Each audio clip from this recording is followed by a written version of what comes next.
Rayshard Brooks was 27 years old.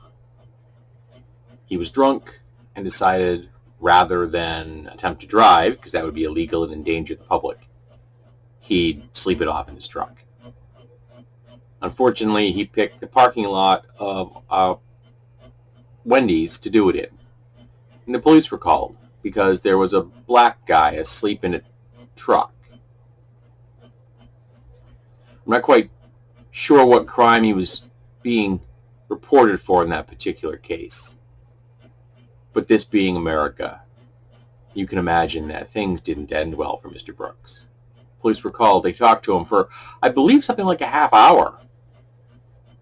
And the evidence shows that Mr. Brooks explained that he actually could walk to one of his sister's houses only 2 blocks away.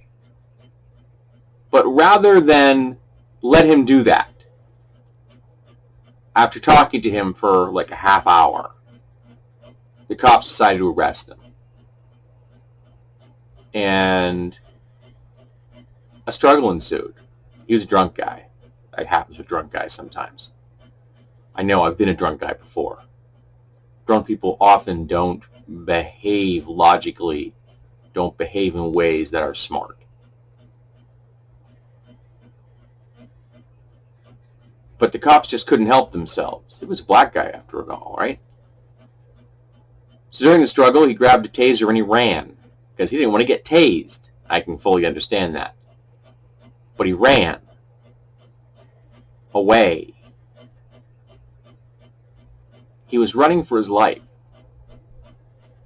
And the cop decided to end it. Shot him twice in the back. And instead of immediately offering medical assistance to a wounded human being, what the cop do? Picked up the shell casings on the ground.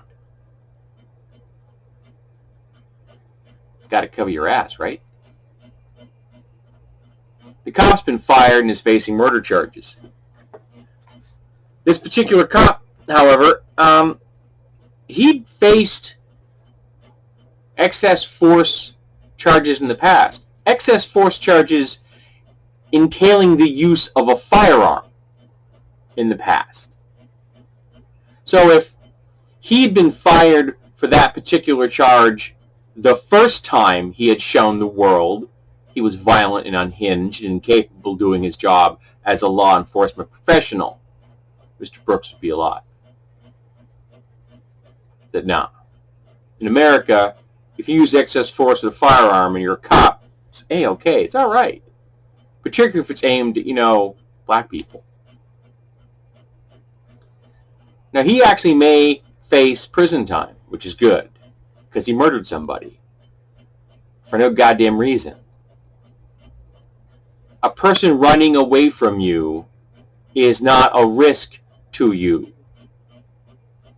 And just in case anybody needs to hear this, cops don't decide guilt and innocent. This is not the world of Judge Dredd. This is not Mega City 1.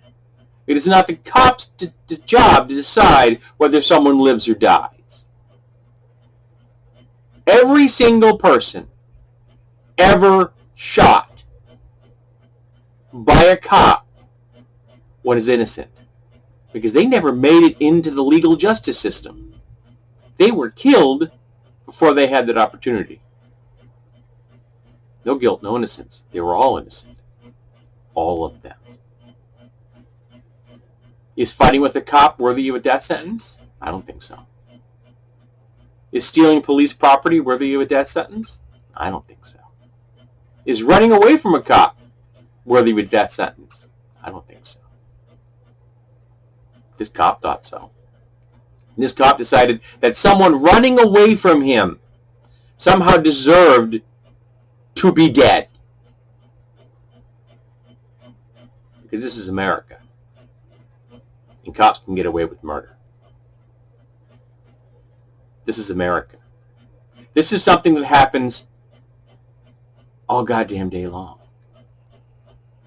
Day after day after day, the cops gun down Americans. Now, in the event I get any racists that actually get this far into the video, you're probably going to throw at me the black people commit more crimes, which is bullshit. Black people are arrested more often, they are charged more often, they are found guilty more often, and they're given longer sentences. That's a difference between committing more crimes and being treated unjustly by the justice system, because that's what happens.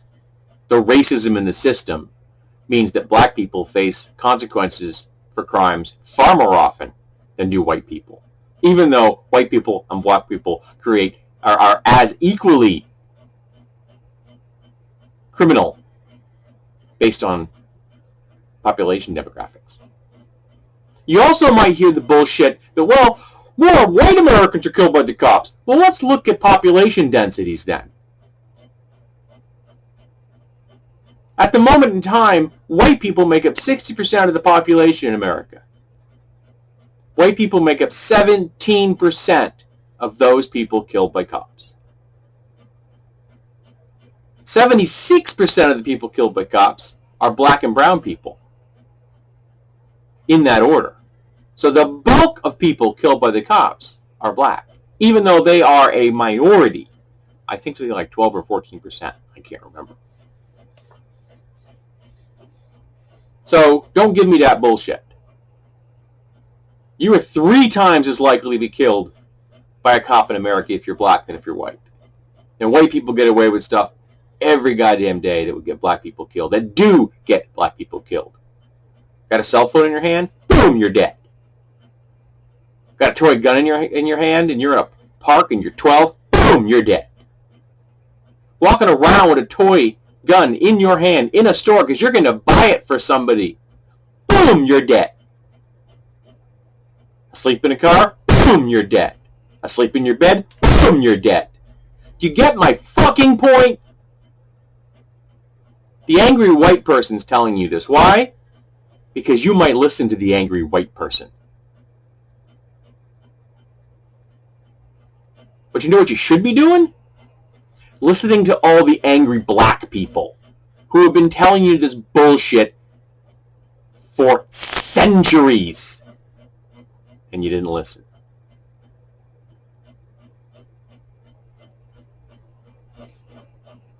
Mr. Brooks is dead because we let a racist cop have a gun and be on the streets. America killed Mr. Brooks.